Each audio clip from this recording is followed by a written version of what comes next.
절 11일 시간을 하나님께 드리도록 하겠습니다. 요한복음 14장 1절에서부터 말씀을 함께 읽을 때 7절까지 말씀 함께 읽고자 합니다. 요한복음 14장 1절에서부터 7절까지 말씀.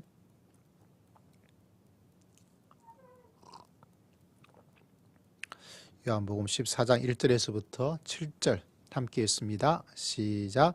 너희는 마음에 근심하지 말라. 하나님을 믿으니 또 나를 믿으라.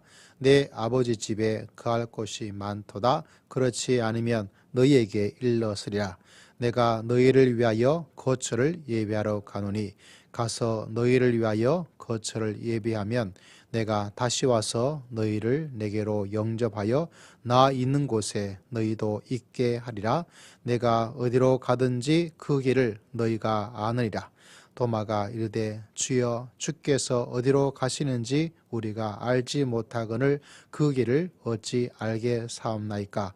예수께서 이르시되 내가 곧 길이요 진리요 생명이니 나로 말미암지 않고는 아버지께로 너희가 나를 알았더라면 내 아버지도 알았으리로다. 이제부터는 너희가 그를 알았고 또 보았느니라. 아멘. 자, 오늘 말씀에 예수님께서 말씀하기를 마음에 근심하지 말라. 하나님을 믿으니 또 나를 믿으라. 믿음 생활에 참 좋은 것, 또 믿음 생활에 꼭 마음속에 기억하면서 노력해야 될 것. 믿음이 들어오는 순간 우리 삶 속에 마음의 근심이란 것이 탁 나가버리는 그런 신비한 삶을 살게 됩니다. 어쩜 우리 인생이 많은 근심을 하면서 살아가는 인생, 이 근심이 지나가면 또 저 근심이 다가오죠.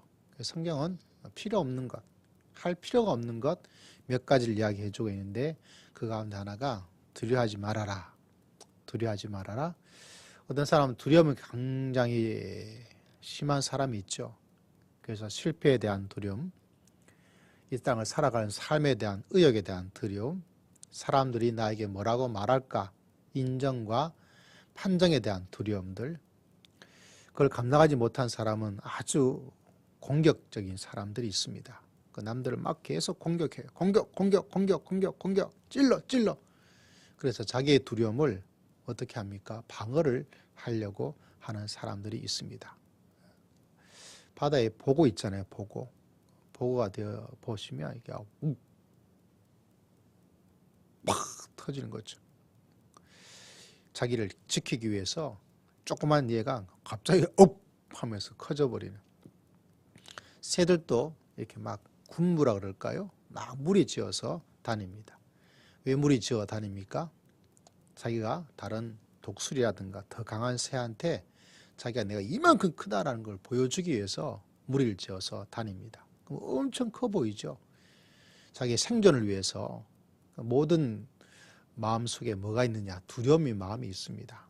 두려움의 마음이 없을 리가 없어요. 사람은 살면서 처음 하는 일은 항상 두렵고 사람 만나는 것도 두렵고 모든 것이 두려움이지만 예수 그리스도를 믿음으로 두려움이 그만두는, 그래서 예수의 이름으로 믿음의 길을 걸어갈 때 내 마음속의 두려움들 왔다가 지나가죠.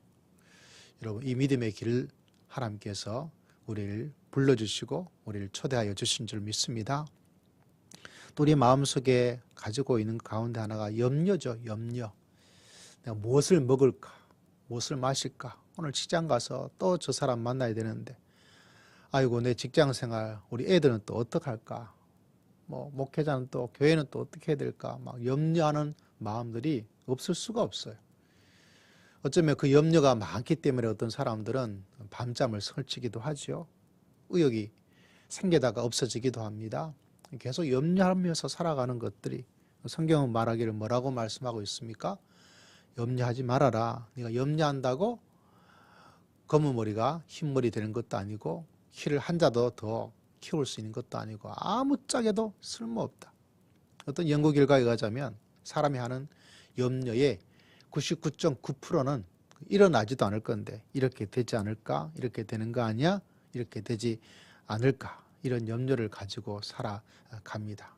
요새 뭐 백신이 와서 있는데 뭐 어떤 제약회사 그것은 조금 염려가 되어진다, 이런 사람들이 의심이 굉장히 많이 있습니다. 그래서 의료진들은 그걸 또 맞지 않겠다, 뭐 이런 생각을 가지고 또 임산부들 또 하지 않겠다. 왜냐하면 워낙 급하게 약이 나오다 보니까 예전 같으면 충분한 실험 데이터를 다 하고 나서 안정성을 입증을 해야 되는데 실제로 이번에는 시간이 너무 없죠. 그러다 보니까 일단 약은 먼저 나오고 충분한, 예전에 비교해서 충분한, 흔히 말해서 데이터가 축적이 안 되다 보니까 사람들 마음속에 염려가 있다, 이런 이야기를 하고 있습니다.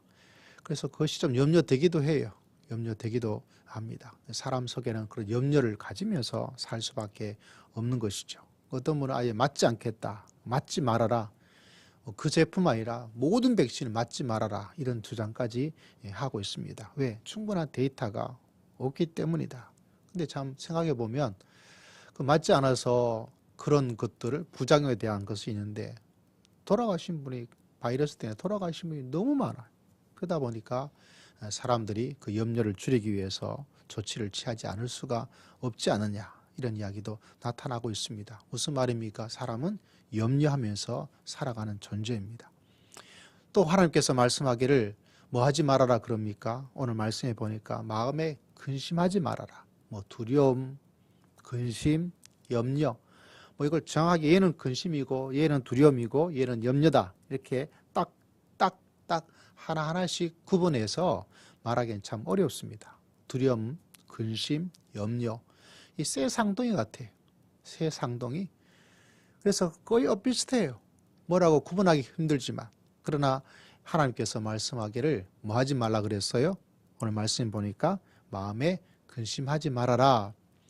여러분, 뭐 사람이 근심하며 사는 것, 뭐 사람이 살면서 근심 없이 어떻게 살아? 사람이 두려움 없이 어떻게 살아? 사람이 염려하지 않으면서 어떻게 살아? 맞아요. 근데 이것은 신앙적으로 굉장히 큰 인생의 영적인 바이러스예요. 그래서 여러분, 내 마음속에 염려가 다가오고 두려움이 다가오고 근심이 있을 때 이 친구를 뭐 어쩔 수 없지 뭐. 아이고, 뭐 사람이 살면서 그거 안 하면 살고, 그게 뭐 사람인데, 이렇게 내 마음속에 얘를 떡 붙잡아 놓고 있으면 안 됩니다. 굉장히 예민하게 반응을 하셔야 돼요. 왜냐하면 오늘 예수님께서 말하기를 그래, 네 마음에 좀 근심하는 거 뭐 어쩔 수 없지. 사람이 살면서 두려움 없이 어떻게 살겠냐? 근심하지 않고 어떻게 살겠냐? 염려하지 않고 어떻게 살겠냐? 괜찮아. 이렇게 말하지 않으시고 뭐라고 말씀하고 계십니까? 하지 마. 그거 하지 마. 명령하고 계십니다. 그 명령하고 있다는 말씀은 우리가 잘 알고 있죠. 따르라는 이야기죠. 그냥 그대로 두고 있으면 된다라고 말씀하고 있는 것이 전혀 아니라는 사실입니다. 반드시 뭘 해야 됩니까? 스탑, 브레이크를 끽 밟아야 돼. 밟지 않으면 어떤 일이? 사고가 납니다. 작은 사고가 일어날 수도 있고요. 어떤 데는 큰 사고가 일어날 수 있다는 사실을 여러분 꼭 기억하셔야 됩니다. 그래서 두려움 다가올 때 브레이크를 잡아야 돼. 좀 있으면 지나가겠지. 그렇게 마음속에 생각하면 아닙니다. 염려가 다가오고 불안이 다가오고 근심이 다가오고 두려움이 다가올 때 반드시 급브레이크를 꽉 밟아서 중단을 시켜야 돼. 이번에 미국에서 타이거 우즈란 유명한 골프 선수가 사고 나서 생명이 위태할 정도로 뭐 몇 번을 차가 굴렀다. 마침 우리나라 현대차 제네시스가 생명을 구해주었다, 뭐 이런 이야기까지 방송에 나오더라고요. 근데 그 내리막길 속에서 과속을 했는데 브레이크를 잡아야 되는데 브레이크 밟은 자국이 없어요.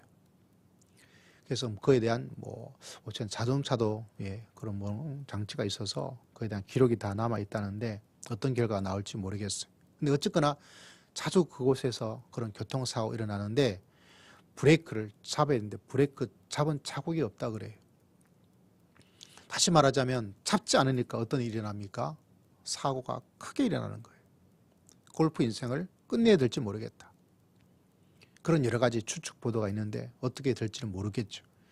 어쩌거나 생명에 위험할 수도 있고 자기가 하던 일을 그만두게 될 수도 있고 사람들이 사소하게 여깁니다. 여러분 성경을 곰곰이 생각해 보면 왜 하나님께서 이런 것들 염려하지 않은 인생이 어디 있어요? 근심하지 않은 일이 어디 있습니까? 두려움이 없니 살아갈 수 있는 순간이 얼마나 있겠습니까?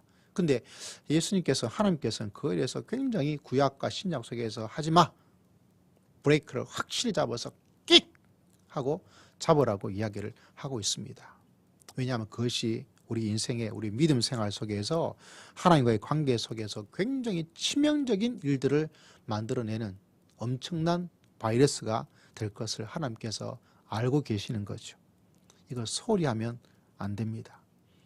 지금 뭐 백신 나왔지만 우리가 이 코로나 나왔을 때 저 유럽 쪽 어떻게 되었습니까? 금방 지나갈 걸, 또 그렇게 심하지 않을 걸 과소평가했어요. 과소평가했기 때문에 이것이 막 엄청난 사망, 생명, 미국에는 뭐 1차, 2차 세계대전 때보다 더 많은 사람이 50만 명, 뭐 훨씬 넘어서 생명을 잃어버린다 그러니까 1차, 2차 세계대전, 베트남 전쟁에 죽은 군인들 사망자보다 더 많은 사람이 이 바이러스 하나 때문에 왜? 소홀했기 때문에 약할 줄 알았거든요. 근데 그게 아니에요. 금방 지나갈 줄 알았는데 그게 아닌. 다시 말하자면 우리 믿음 생활 속에도 이 바이러스가 들어왔을 때 과소평가하면 내 믿음의 위험을, 내 믿음의 놀라운 생명력을 확 꺾어버리는 일이 된다는 사실. 그래서 예수님께서 이 사순절에 우리에게 말씀하기를 근심하지 말아라. 왜 그러냐면 이 근심이 커지면 커질수록 뭐가 없어지냐면 오늘 14장 1절에 믿음, 하나님을 대한 신뢰, 하나님과의 관계가 뒤틀려지고 약해집니다. 하나님과의 관계가 든든해지는 것이 굉장히 뭐처럼 고무줄처럼 거미줄처럼 약해지게 됩니다. 그걸 처음엔 잘 몰라요. 그래서 내 생명이 메말라지게 됩니다. 풍성해지지가 않아요. 생기가 없어지게 만듭니다. 그만큼 이 두려움과 불안과 염려에 대한 이 바이러스가 그 치명적인 것들을 알기 때문에 뭐하라 그럽니까? 하지 말아라. 모세에게도 말합니다. 두려워하지 말아라. 여호수아에게도 말합니다. 두려워하지 말아라. 두려움과 불안과 염려가 누차 강조하고 강조하지만 얼마나 우리들의 영적 생활에 치명적인지. 왜냐하면 하나님에 대한 믿음을 밀어내버려요.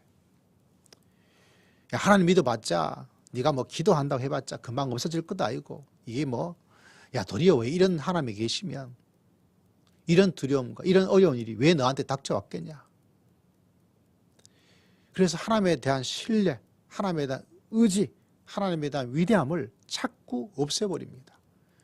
그래서 믿음은 믿음을 가지고 있긴 있지만 힘이 없는 믿음. 믿음은 가지고 있지만 온도가 완전히 사망 선고받는 믿음. 그것밖에 안 돼. 점점 지나가면 어떤 상황까지 일어날까요? 대형 사고, 생명, 영적 생명이 단절돼 버립니다. 합력하여 모든 일을 이루어 주신 하나님. 이런 일이 또 저런 일이 있더라도 이 모든 일에 합력하여 하나님께서 선을 이루어 주실 줄을 믿습니다. 이 믿음을 가지고 있지 않으면 일어난 일에 대해서 불안하죠. 일어난 일에 대해서 이것 때문에 내가 앞으로 어떻게 될까? 염려되죠. 이런 일이 일어났고 이런 사람들을 말과 이런 사람과 함께 지내야 되는데 내가 어떻게 될까? 근심하지 않을 수가 없어요. 그러다 보면 우리가 너무나 잘 알고 있는 말씀에 모든 것이 합력하여 선을 이루어 주실 줄을 믿습니다. 선은 무슨커녕 지금 내가 힘든데, 지금 내가 어려운데, 지금 내가 이런 위기 가운데, 앞으로 내가 어떻게 될지 알지 못하는데, 내가 망하게 생겼는데, 내가 죽게 생겼는데, 그러다 보니까 어떤 마음이 점점 더 커질까요? 두려움이 점점 정글이 돼버리죠. 염려가 점점 커져가지고 누룩처럼 가득 그릇에, 믿음의 그릇에, 인생의 그릇에, 우리 마음의 그릇에 가득 차버립니다. 두려운 거죠. 힘든 거죠. 예배당에 나오지만 그의 마음은 하나님을 믿는 것이 아니라 내 인생에 그것을 도리어 믿어버려요. 안 될 거야. 힘들 거야. 헤쳐나갈 수 없어. 그것이 점점 더 하다 보면 심해지면 자기 생명을 스스로 끝내버리는, 왜? 두려움과 근심과 염려가 그렇게 치명적인 엄청난 힘을 발휘하게 된다는 것입니다. 그렇기 때문에 반드시 여러분 마음속에 기도하고 하루를 마감할 때 꼭 기도하시면서 내 인생에 오늘 두려워한 게 무엇이었을까? 내일에 내가 두려워하는 것이 무엇일까? 불안해하는 것이 무엇일까? 염려하는 게 무엇일까? 근심하고 있는 게 뭔가? 정리하고 하나님께서 모든 것을 합력하여 선을 이루어 주실 줄을 믿습니다. 그 믿음으로 주님과 더불어서 살아가는 인생을 살지 않으면 나도 모르는 가운데 믿음이 점점 소홀해지고 믿음의 모습이 없어지게 되어지고 하나님과의 만남 속에서 그 든든한 그 동아줄 같은 하나님의 생명을 우리가 붙잡고 살아갈 수 있는 힘이 없어지게 되어지고 그러다 보면 믿음의 역사도 일어나지 않고 믿음의 생기도 믿음의 온도도 믿음의 위대함도 잊어버리고 그냥 껍데기밖에 남지 않게 된다는 것을 하나님께서 말씀해 주고 있습니다. 그래서 오늘 말씀에 근심하지 말아라. 하나님을 믿으니 또 나를 믿으라. 예수님께서 말씀합니다. 오늘 성경 본문 자체만을 얘기해 보자면 예수님께서 떠나게 되시는데 근심하게 되죠. 근심하지 말라는 거예요. 왜냐하면 오늘 읽었던 본문 말씀에 생각해 보면 다른 것이 아니라 내가 가는 것은 다른 것이 아니라 내가 없어지는 게 아니다. 너희가 가야 될 그곳에 내가 선발대가 되어서 너희의 거처를 만들고 준비하러 내가 가고 있다. 이렇게 말씀해 주고 있습니다. 그렇기 때문에 내가 간다는 것이 없어지는 것이 아니라 내가 선발대가 되어져서 이런 선발대 아십니까? 수련회 같은데 여름에 겨울에 가게 되어지면 선발대가 한 19명이 항상 먼저 가야 돼요. 그 수련회 장소에 가서 플랜카드도 달고 그 사람들 왔을 때 불편하지 않도록 여러 가지 시설들을 이렇게 사용하기에 좋도록 만들어 놔야 돼요. 명찰도 가져가고. 선발대 제가 수련회 몇 번 갔었는데 항상 먼저 가서 차를 타고 봉고를 타고 가서 짐도 막 실어야 되죠. 필요한 짐들. 다 해놓고 나면 이제 후발대, 본대가 이제 딱 옵니다. 와가지고 이제 벌써 이제 본당에는 딱 장치해놨죠. 예배를 드릴 수 있도록 곧바로 또 왔던 사람들이 지내는데 수련회 하는데 전혀 불편하지 않도록. 그게 뭐냐? 이 선발대가 해야 될 제일 중요한 일입니다. 현수막도 걸고 명찰도 준비하고 음료수도 준비해놓고 다 준비해놓고 그래서 선발대가 딱 가고 나서 일을 다 해놓고 나서 뭐합니까? 이제 본대가 딱 왔을 때 후발대가 딱 왔을 때 그냥 다 돼 있는 거죠. 왜? 누가 해놓았습니까? 선발대가 해놓은 거죠. 예수님이 바로 그런 일을 합니다. 우리가 하나님의 영원한 나라에 들어갈 그곳에 그 거처를 예비하고 준비하러 가는 일들을 하나님께서 행하고 계시기 때문에 우리 눈에 예수님께서 보이지 않는다 할지라도 전혀 근심할 일이 하나도 없다라고 이야기해 주고 있습니다. 이제 내일은 14장의 가장 좋은 말씀은 바로 성령님에 대한 이야기예요. 내가 떠나지만 뭐 한다고? 성령님을 너희에게 보내주기 때문에 내가 떠나는 것 없어지고 보이지 않는다고 해서 너희가 뭐 할 필요가 없다? 근심할 필요가 없어요. 얼마나 좋습니까, 여러분? 우리 염려할 필요도 없고 두려워할 필요도 없고 근심할 필요도 없고 그 장소에 뭐가 있으면 됩니까? 살아계신 하나님. 살아계신 하나님께서 우리와 함께 계실 줄을 믿습니다. 할렐루야. 그 사실 마음을 딱 가지는 게 좋아요. 문제가 일어날 때마다 불안한